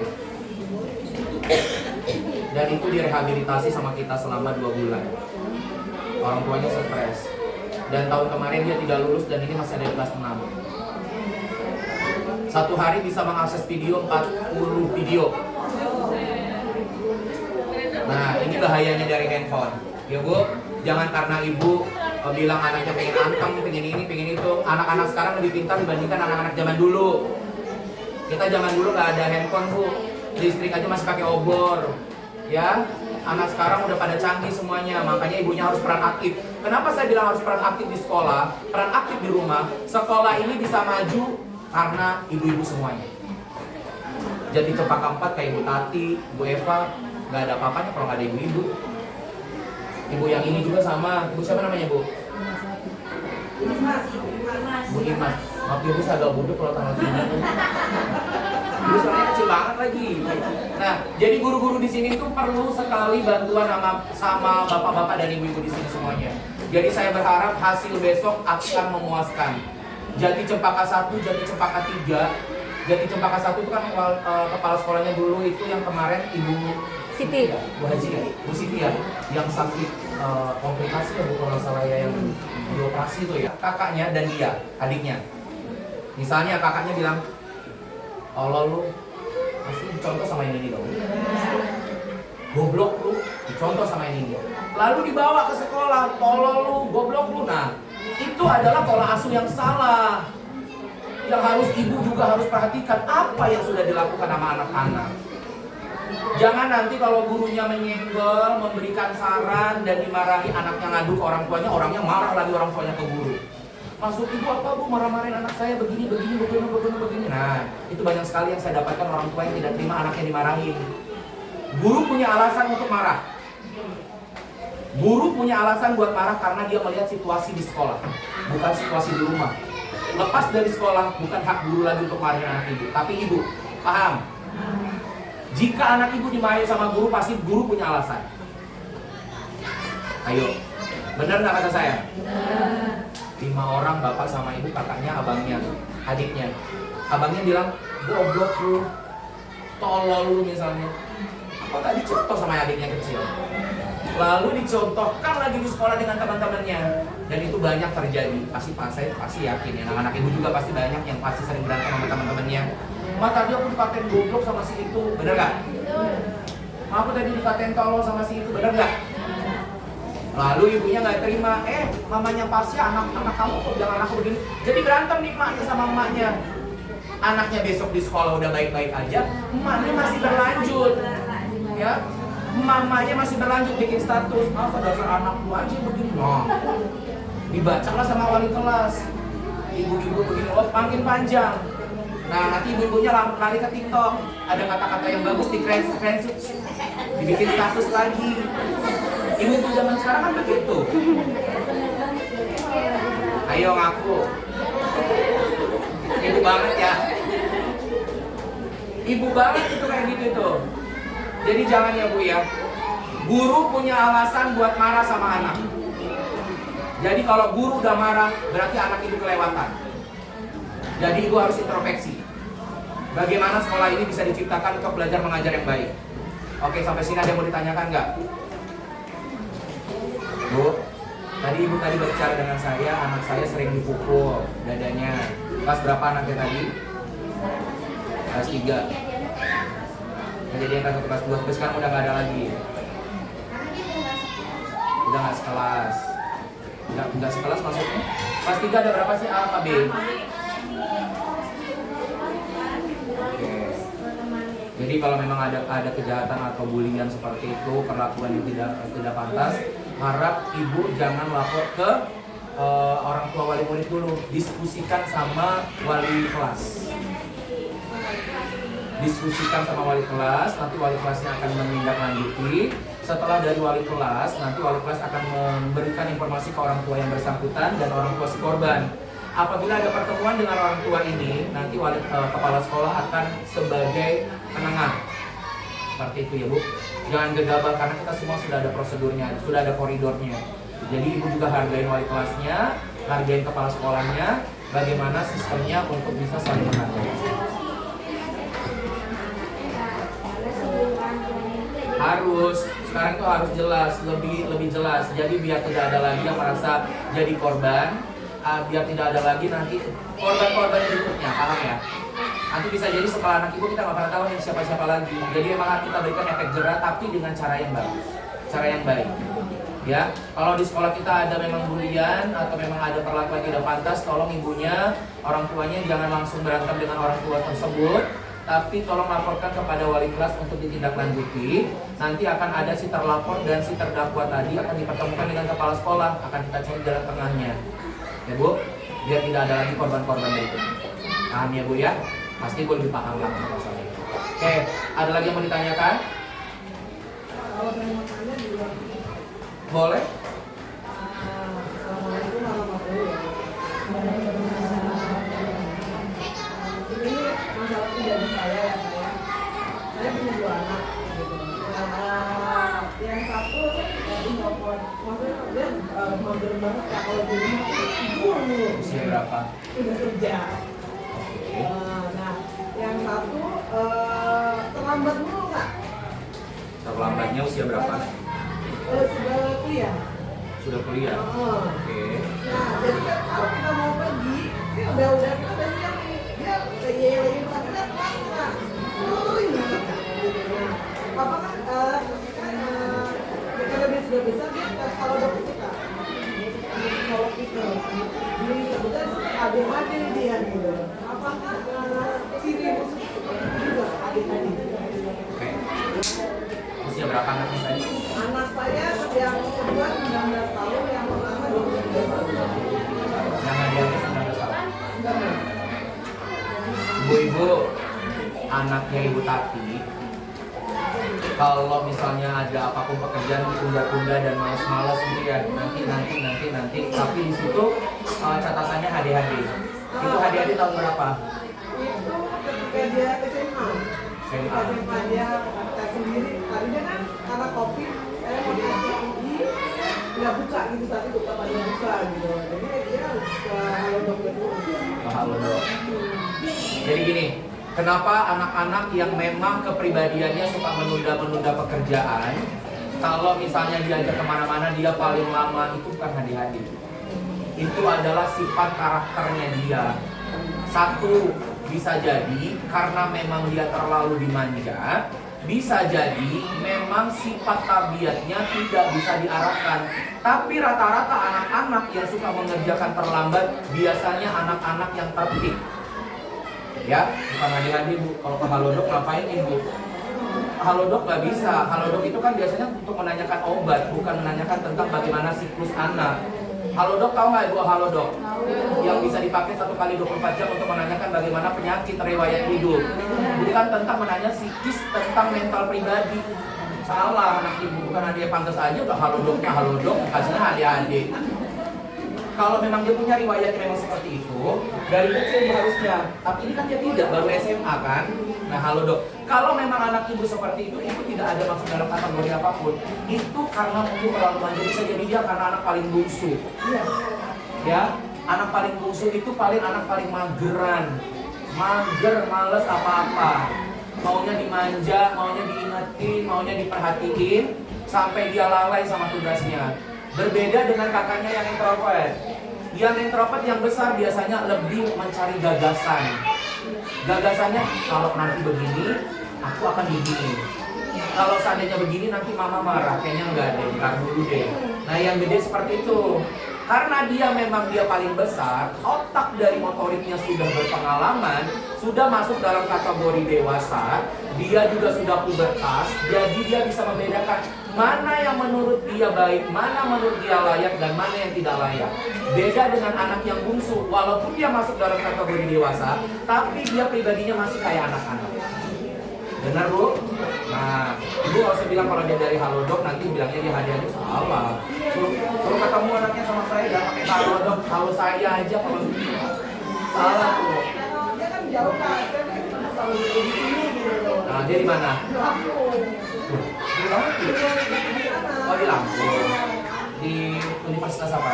Inilah. Oh, Unila, Universitas Lampung. Yang nomor 2? Yang pertama? Yang pen. Oh, pen.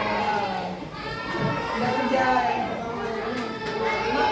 Mandanya nggak ada Ya emang anak-anak seperti itu, yang paling kecil itu emang seperti itu. Manjanya memang dari dia. Karena walaupun dia masuk dalam kategori dewasa, tapi dia masih tetap seperti anak. Ada lagi ibu yang mau ditanyakan?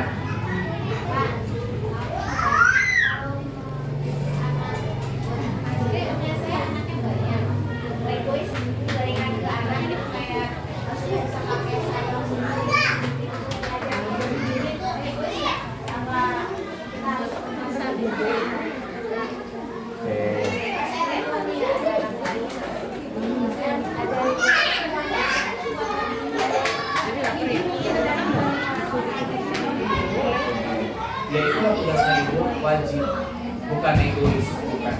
Ibu memberikan pelajaran itu, memberikan treatment itu, kamu harus bisa seperti ini, harus bisa, tapi dengan catatan nadanya harus lebih turun, gak boleh terlalu keras. Enggak.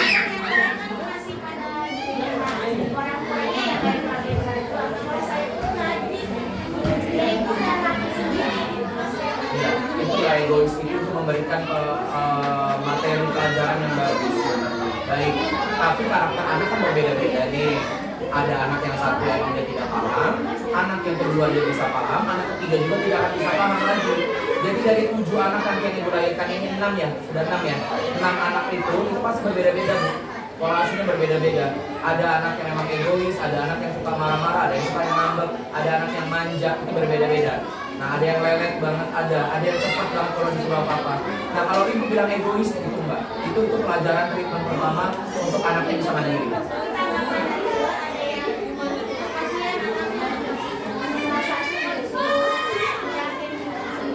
Oh nggak apa-apa, karena yang tahu anak ibu ya ibu, bukan orang lain, gitu. Jangan terganggu, kan? Nah, ya jadi kalau misalnya seperti itu jangan terganggu, karena kan ibu yang lebih tahu isi di dalamnya. Dan saya minta sama ibu stop lagi untuk hamil. Sekarang usianya berapa?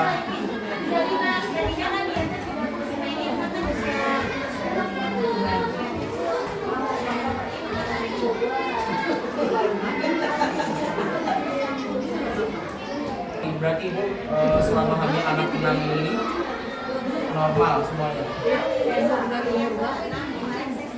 Nah sesar itu batasnya cuma 3 kali, nanti 1 kali lagi itu nggak bisa. Ini nanti ada anak yang jadi presiden. Saya tunjuk ya anaknya siapa yang jadi presiden nih. Orang sudah pertama jadi presiden. Oke. Bismillah aja, mudah-mudahan jadi presiden anaknya ya Bu ya.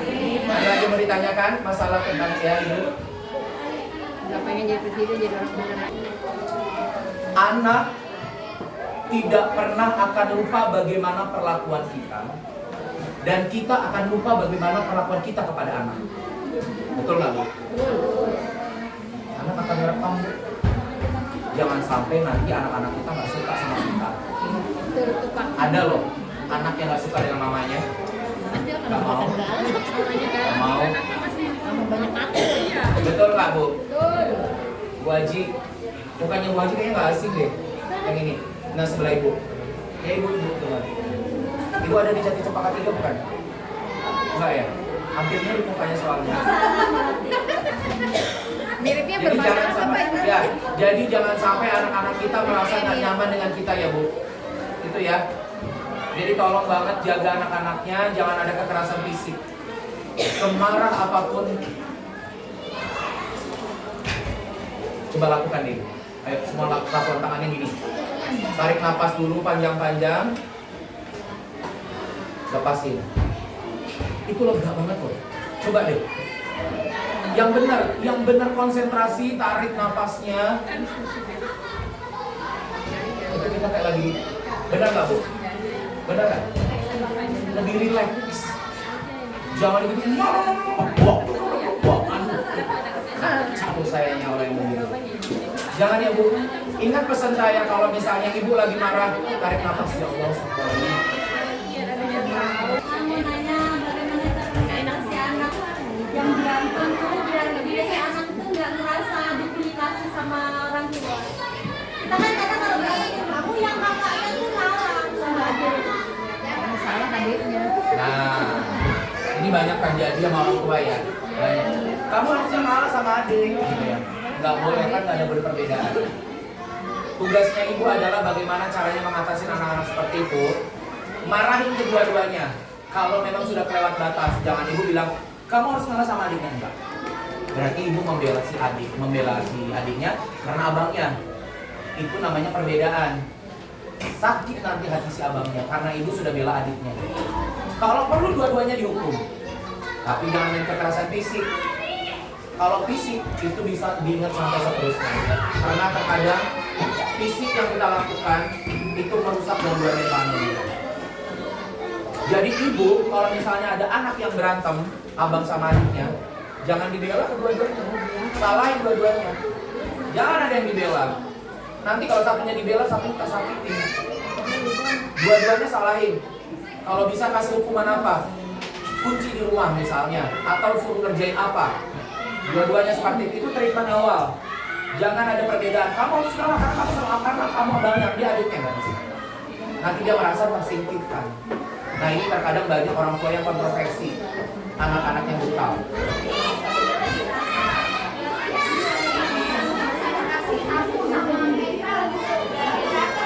Ini salah ibu. Nggak boleh ibu. Berarti ibu memberikan alat untuk mereka saling memukul kalau begitu. Nih, ibu yang di depan lucu banget nih.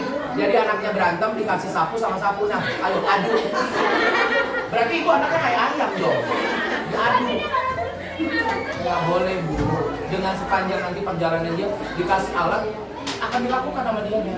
Gimana caranya orang tua menenangkan anak yang ribut? Bukan malah dikasih sapu sama sapu suruh berantem. Ngadu namanya itu. Adu anak. Nanti kalau misalnya dipukul beneran gimana? Yang namanya setan kan nggak pernah tahu ya bu. Enggak sekarang kita pisau sama pisau. Main gitu. Tanggung di situ. Jangan lagi bu, nggak boleh. Kalau ada anak yang berantem, orang tuanya adalah membelanya berdua, memisahkan. Jangan ada yang satu dibela, satu disalahkan. Nanti satunya tersakiti, satunya terselamatkan. Jangan lagi diberikan alat-alat yang lain nih. Mama sama adik berantem nih, ini ada paku, berantem dah kalian. Salah bu. Yang ada anak ibu makin brutal nanti. Gak boleh. Ibu dapat ide dari mana?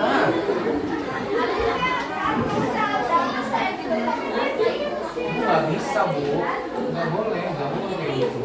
Itu salah, itu perlakuan orang tua yang salah. Jadi dari tolong banget, jangan banget. Jangan lagi lakukan itu. Kalau ada anak yang berantem, orang tuanya harus di tengah. Jangan berantem. Kalau boleh dua-duanya, hukum. Gitu. Jangan lagi dikasih dispensasi, jangan. Nggak boleh ya Bu. Ibu nggak boleh bedain abangnya sama adiknya. Harus benar-benar dua-duanya dihukum. Kasih efek jerahnya biar mereka tidak berantem. Gitu. Oke? Ada lagi yang mau ditanyakan? Bu Haji, yang belakang. Kalau anak yang lupa, kayak misalnya Kalau saya kan cucu, jadi dia didiknya udah mau didik kayak anak saya beda. Nggak bisa, dia kan pernah didikan emaknya ya. Bingung. Ayahnya dididiknya sama saya gampang. Iya. Dulu. Iya. Cucu beda. Ini ada ngebul juga.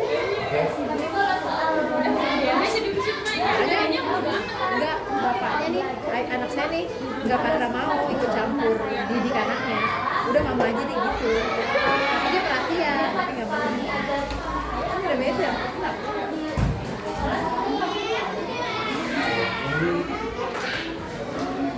Yang kelas berapa anaknya? Begitu, kita belum bisa mengambil kesimpulan. Kalau nilainya memang bagus di sekolah, tapi anaknya pelupa, itu bisa jadi salah satu otak motoriknya nggak bekerja. Ya, bisa jadi otak motoriknya nggak bekerja. Saya kasih nama anak itu siapa? Azam Muzaki kelas 4A. Wali kelasnya siapa? Kelas 4. Ada Bu Indah. Oke, tolong dicatat Azam Bu Tati. Iya, Pak. Azam Muzaki tolong dicatat dulu. Azam Muzaki kelas 4A. Dia kalau disuruh apa-apa lupa, tapi kalau di pelajaran sekolah dia bagus nilainya. Ya, oke. Saya akan lihat dari hasil tes besok dan dari hasil bagaimana orang tuanya memberikan pelajaran. Dari hasil dulu saya akan lihat.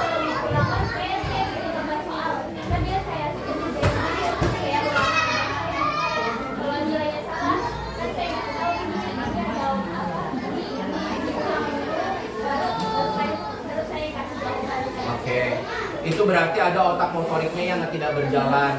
Bisa jadi kalau dia pelupa, dia gampang terdistract, gampang terpengaruh, dia ya gampang capek biasanya anaknya, gampang ngeluh. Biasanya seperti itu tuh anak-anak seperti itu karena otak motoriknya nggak berjalan. Anak-anak yang suka lupa itu biasanya sering banget waktu kecil kena pukul biasanya. Pernah dipukul? Ya udah. Makasih ya Bu. Pukul aja anaknya Bu, pukul.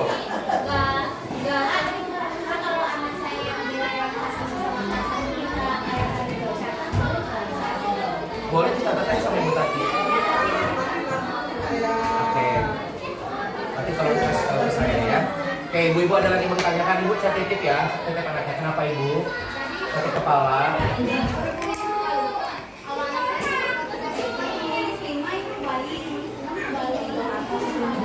Nah, itu biasanya autofokus.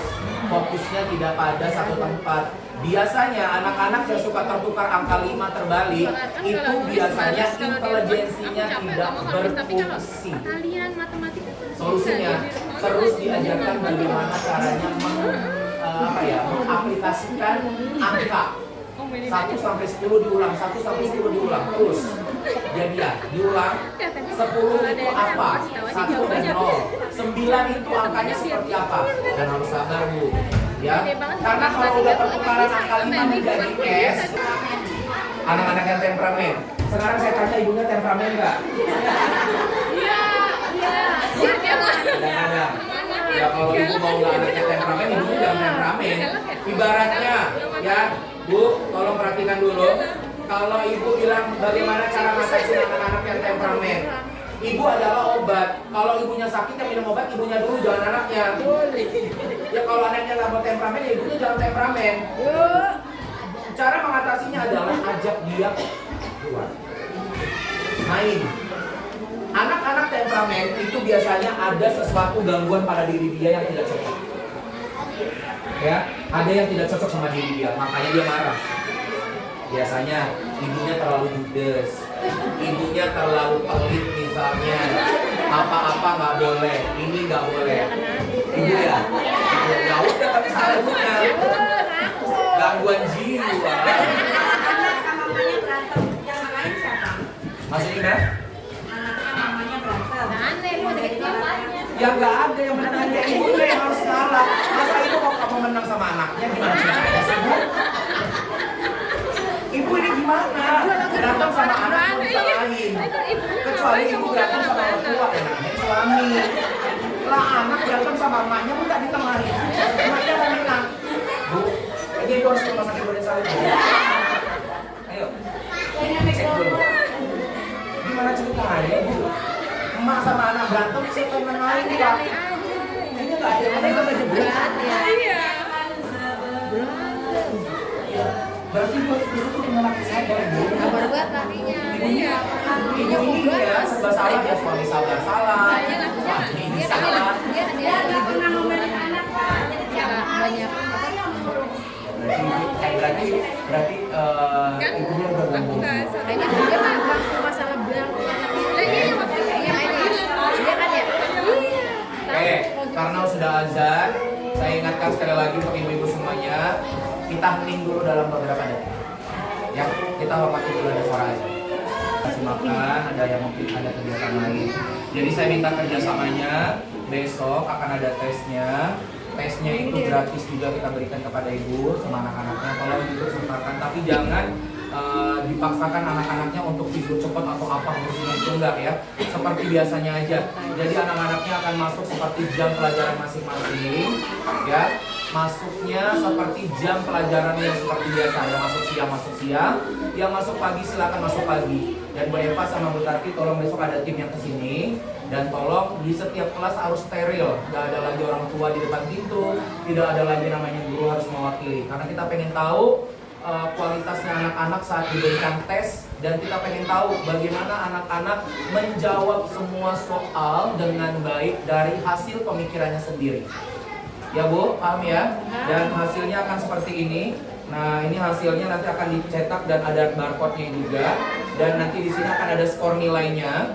Skor nilainya ada di atas dan ada spek kepribadiannya dan ada gaya belajar dan ada grade-nya.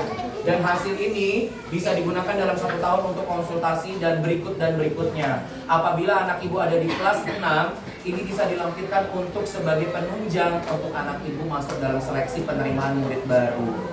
Jadi sekolah ini secara tidak langsung sudah dilindungi atau bekerja sama dari teman-teman psikologi. Sudah dalam pantauan, seperti itu ya Bu. Nah biasanya ada anak-anak yang kelas 6 yang tidak mungkin berkebutuhan khusus atau apa. Itu ada jalur afirmasinya kan Bu ya? Ada afirmasinya ya, untuk memang menyatakan jalur khusus ya Bu. Nah jadi untuk ibu-ibu silakan tolong dicek kembali anak-anaknya dan berikan informasinya kepada orang tua.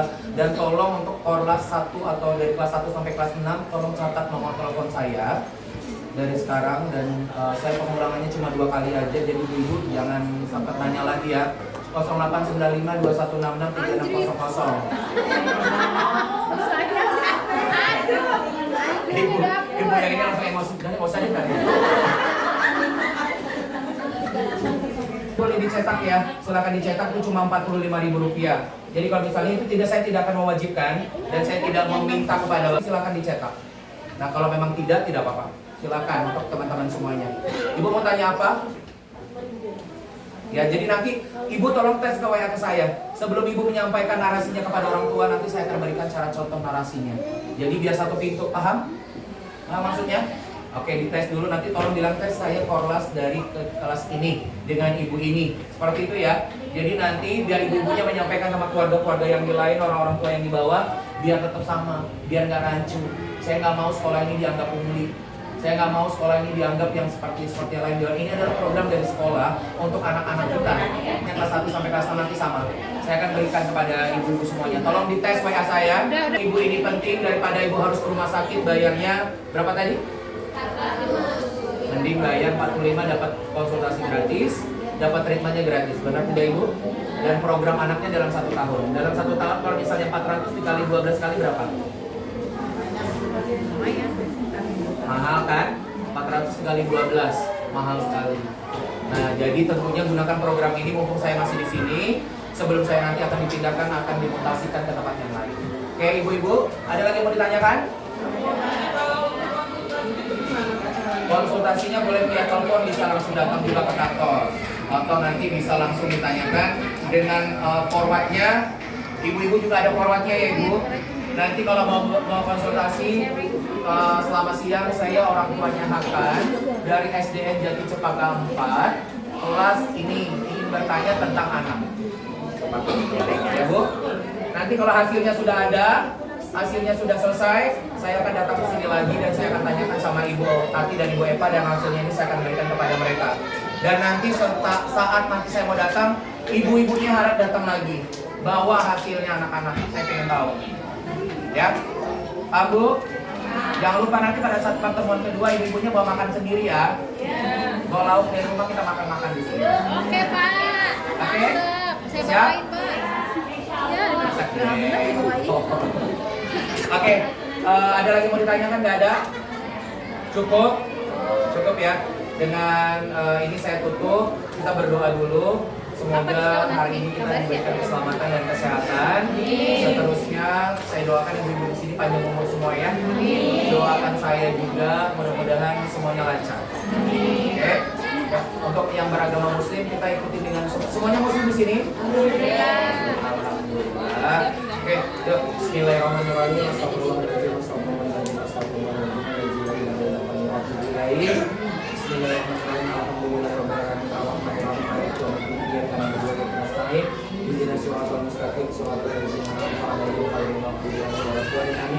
Ya Allah ya Rabb ya Rahman ya Rahim, kami berkumpul di satu majelis ini ya Allah, berikan kami kekuatan, beri kami umur panjang, rezeki yang halal dan kesehatan ya Allah. Semoga guru-guru kami diberikan umur yang panjang ya Allah. Semoga guru-guru kami diberikan kesehatan yang sangat mulia ya Allah, dan sehatkan anak-anak kami, sehatkan juga kepada suami-suami kami mencari nafkah dan istri-istri kami ya Allah. Ya Allah ya Tuhan kami, semoga anak-anak kami menjadi anak-anak yang sehat, menjadi anak-anak yang pintar. Ya Allah ya Rabb ya Rahman ya Ghaffar, semoga rezeki kami selalu terlimpah. Apabila rezeki masih di atas langit, turunkan ke bumi ya Allah, dan dekatkan kepada kami satu persatu ya Allah. Dan sehatkan kedua orang tua kami apabila orang tua kami mendahului Engkau, ampunkan dan terimalah Islamnya ya Allah. Lapangkan kuburnya ya Allah, dan apabila orang tua kami masih ada, sehatkan dan panjangkan umurnya dan cukupkan rezekinya ya Allah. Allahumma firli wali walidayya warhamhuma kama rabbayana shaghira. Rabbana zalamna anfusana wa in lam taghfir lana wa tarhamna lanakunanna minal khasirin. Rabbana atina fid dunya hasanah wa fil akhirati hasanah wa qina adzabannar. Walhamdulillahi rabbil alamin. Assalamualaikum warahmatullahi wabarakatuh. Waalaikumsalam.